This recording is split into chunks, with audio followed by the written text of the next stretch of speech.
All right, 5, 4, 3, 2, 1. Welcome to another episode of the Capital Gains Tax Solutions podcast, where we believe most high net worth individuals and those who help them, they struggle with clarifying their capital gains tax deferral options. Not having a clear plan is the enemy, and using a proven tax deferral strategy, such as the Deferred Sales Trust, is an amazing way for you to exit highly appreciated businesses, real estate, cryptocurrency, defer millions of tax so you can create and preserve more wealth or help your clients, friends, and family do the same. And we're also streaming on expert CRE secrets for those out there listening. Thank you for joining us. Hey, I'm your host, Brett Swarts. In each episode, I'm joined by some of the best real estate, financial, wealth, and leadership minds in the world, where they share their ideas, deal stories, and inspirations. So together we can make complex tax deferral strategies simple and passive income plans achievable. I'm excited about our next guest. He's out of Raleigh, North Carolina. He's a national and international keynote speaker, business coach, business consultant, brand ambassador, and he's also the podcast host of the Get Authentic with Marcus show, which is globally ranked in the top 2% of most listened to podcasts, and so much more. Please welcome show with me, Marcus Ogden. Marcus, how you doing? Doing well, Brett. How are you, sir? Hey, better than I deserve. Glad to have you on the show. For our listeners getting to know you for the first time, would you give us a little bit more about your story and your current focus? Yeah, so I'm from Washington, D.C. I live now in Raleigh, North Carolina with my wife and my 2 daughters. I am a national keynote speaker, executive coach, consultant, podcast host, best-selling author. I played in the National Football League for almost 6 years. I got out of football, struggled with transition. I became an alcoholic, had depression issues, all these different things. And then I got into construction, built one of the largest African-American owned subcontracting company in the city of Baltimore, in the state of Maryland for 2 years, in site work, earthwork, utilities. We were crushing it. But because I didn't do a good job of planning, money management, my ego, making bad decisions, I lost everything I owned in 2013. And I had to move to Raleigh to start my life all over again. Wow, so much there. Before we go into the topic at hand, which is 5 things you need to be in order to be a highly effective leader, I want to take one other step back, Marcus. And I want to go back maybe to the high school days or the earlier days. I believe we've all been given certain gifts in this life, and these gifts have been given to us to be a blessing and help to others. So I'm curious, what are those 1 or 2 gifts that you believe you were given, and how does that help how you help and bless people today?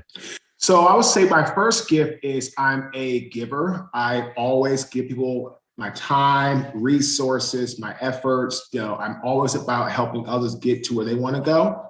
And another thing that I've been blessed with, I would say, is the ability to connect with people. One of the biggest things that Aristotle talked about is being able to connect with people emotionally. And I've been able to really do that. And that's something that I really take a lot of pride in, because that's how my father was. My father worked in investment banking. He worked for the Federal Home Loan Bank of New York in their DC office. So he actually ran their stock and bonds and their trade rooms. So I've been around people from different backgrounds, cultures, genders, diversities my entire life. So I learned that at a very young age. Amazing. Great gifts. So let's dive right into the topic at hand. What's the number one secret, or what's the top number one thing you need to be in order to be a highly effective leader? Number 1 is an active listener. The best leaders listen to their team. They don't try to bark at their team or snarl or yell, and they do less talking. The talking is more intentional and it's more straight to the matter of fact. But it's not about talking so much that you overload people or you overwhelm them.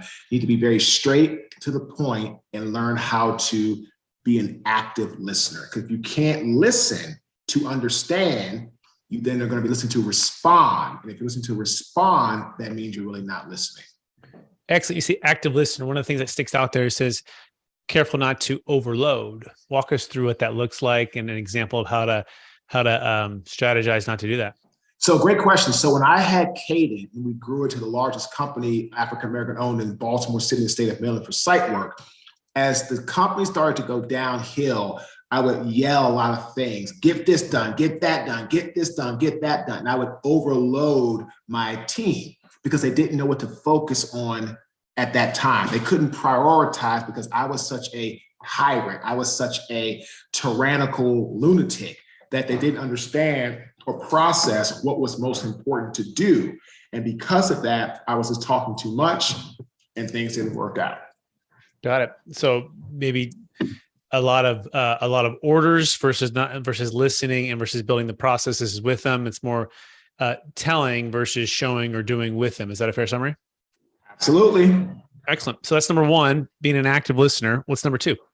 Learn how to delegate tasks to the right people. People are going to follow what you give them, but know who you are dealing with, know who you are talking to, and know who you are giving certain responsibilities to. It's important because if I tell somebody to do something and they're not really the best to do it, I'm delegating to the wrong person. And as the leader who's serving people, you have to put the responsibilities with the right people. So delegation of tasks to the right people is absolutely essential as a leader. What's the number one secret to finding the right person for the right task or position?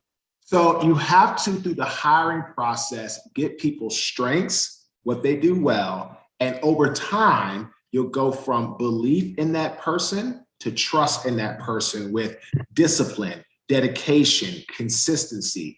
We interviewed on our podcast Willie Parker, two-time Super Bowl champion with the Steelers. He has the longest touchdown run in Super Bowl history. He said, people that do what they're supposed to do, they are available and they show up. And that's what you have to do when you're trying to make sure someone is doing the right task.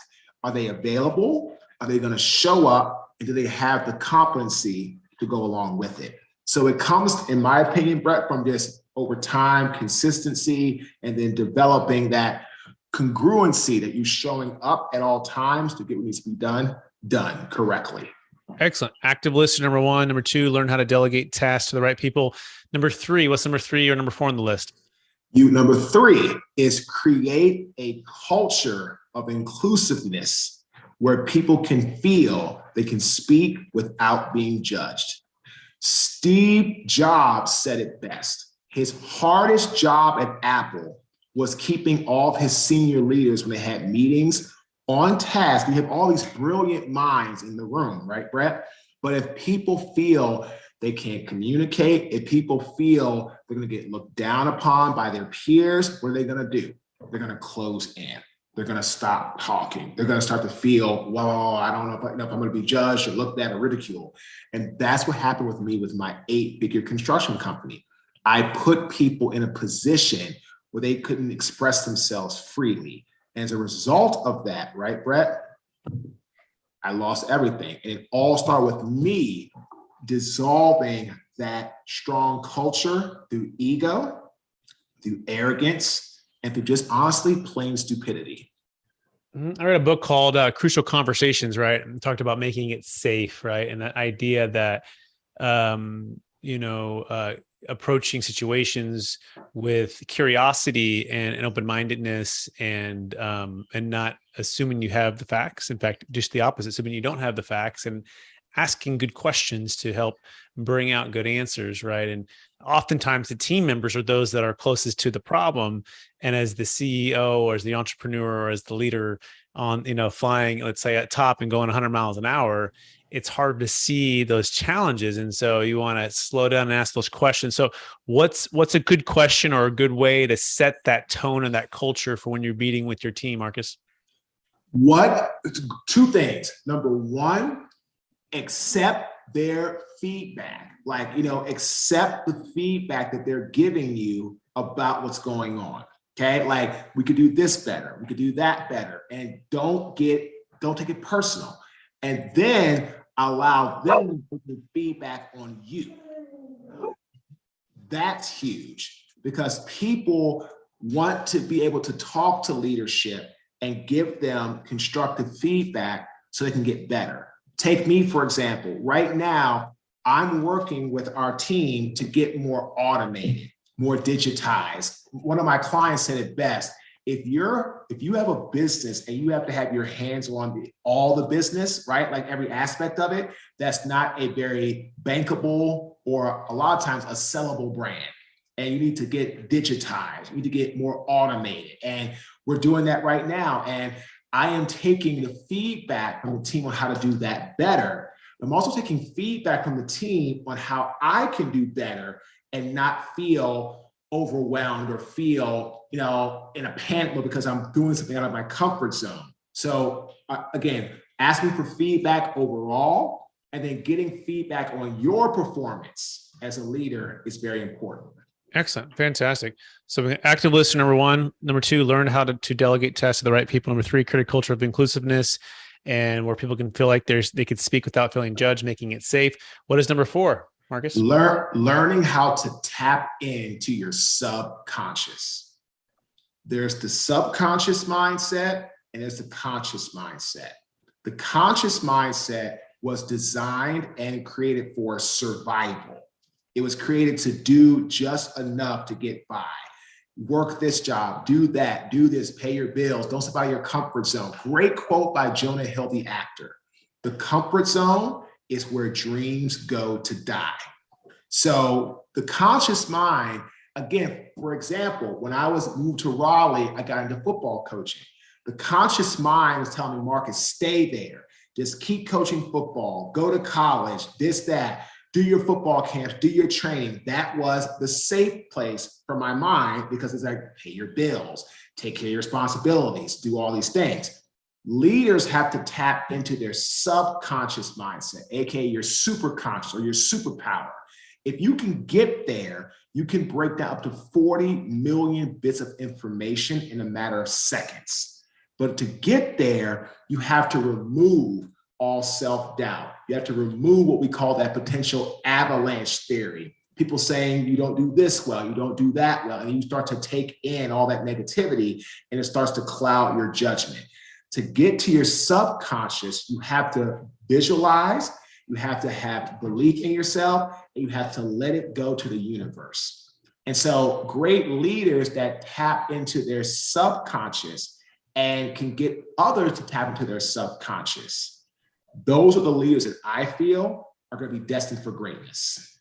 That is incredible. Yeah. And I've heard 95% of everything we do is subconscious, meaning it's the habits we built up over time and the thought patterns and the actions. And like, in other words, we're not even thinking about it, like, when we get up and our things that we go through. And yet we want to try to spend our time and energy on that 5%, but realize that 95% is kind of already predetermined. So if we can focus on working on the subconscious, it can actually has the biggest effect. Any thoughts on that, Marcus? Yeah, absolutely. I mean, it's like you need to focus on how you are going to do the 5 to get to the 95.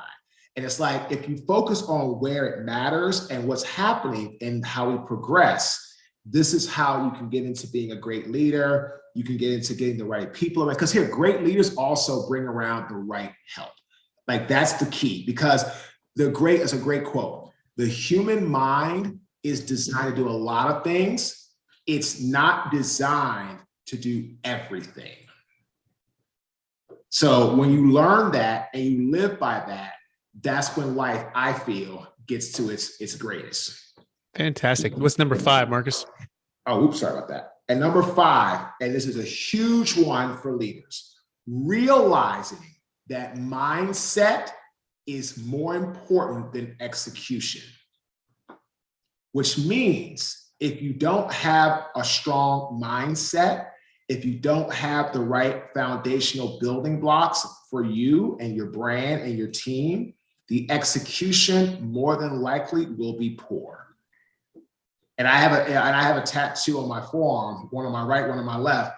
Mindset is on my right arm, matters is on my left, because mindset matters. And if you don't have, again, the right mindset, the execution more than likely will be poor. Big stress event, something goes wrong, something you get hurt or something happens, right? Maybe in the NFL or whenever you were working in business. What's the number one habit you practice to try to get your mindset back in the place it should be versus maybe where it shouldn't be?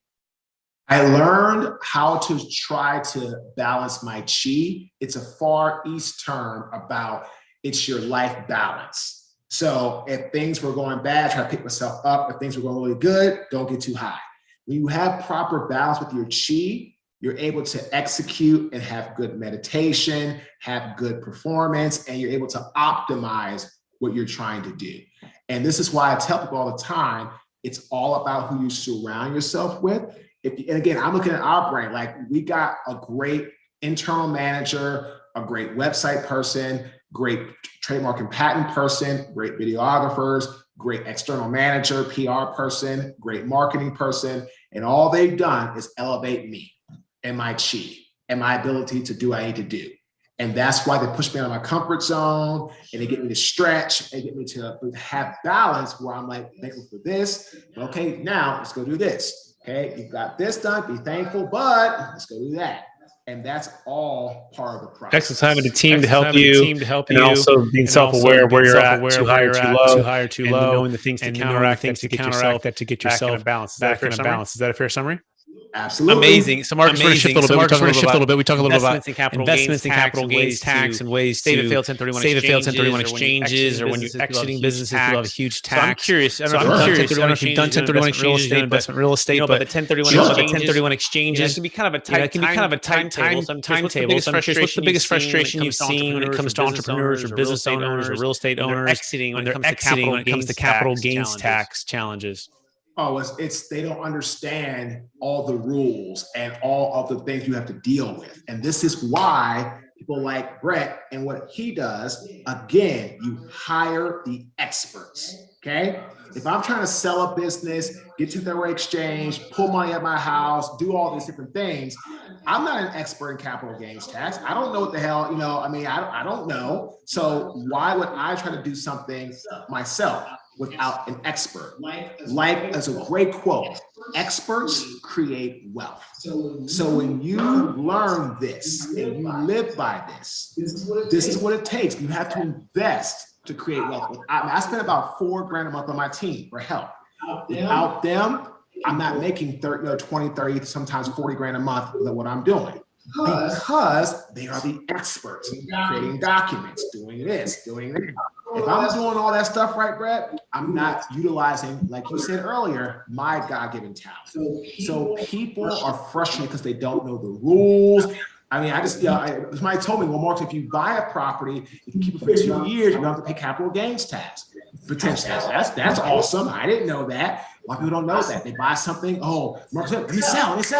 Like, okay, sold me 100 grand, and see they get a tax bill. What is this? $30,000. Where did this come from? Well, did you follow the rules? Did you call Brett? Did you find out what you need to get done? No. Well, then, there you go. It's a $30,000 mistake. And I tell you what, Uncle Sam, I don't care how much money you have, you will never, ever. Very well said, Marcus. I appreciate that. And we call it the, you don't have a money problem. We have a people problem, right? People have all the money. People have all the money. The experts that are there, they're there to help you to navigate all of the tax flow rules, cash flow rules, building wealth, building businesses, hiring the who, not trying to be the how. And it's surrounding yourself with the dream team to help you execute on these different strategies. What Marcus was referring to, by the way, is what's called the 121 exclusion. If you live in your house 2 of the last 5 years and it's a primary, you get tax-free up to $500,000 if you're married, $250 if you're single. So my wife and I, we bought our first house in 2011. Was the crash, right? It was bad. We got for $135,000. It was great. We put like 5% down. We fixed it up a little bit. We stayed there for exactly 2 years. And like a day. And then we sold it. And we did that specifically because our gain went from 135 to 250. And so think about it. If you didn't know about that, what Marcus is saying is you might sell it 2 weeks before. And in California, that's a 33%.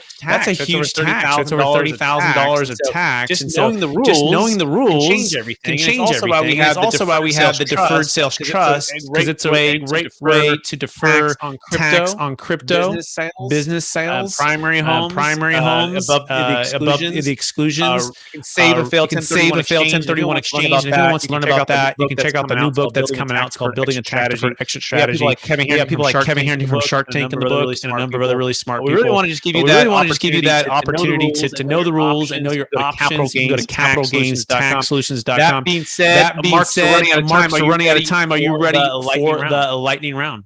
Let's do it. All right, knowing what you know now, Marcus, if you go back to your 25-year-old self, what is the one golden nugget you make sure to tell yourself to do?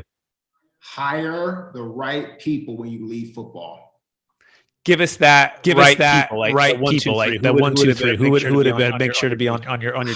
Hire a great lawyer, hire a great accountant, hire a great tax person. You know what I mean?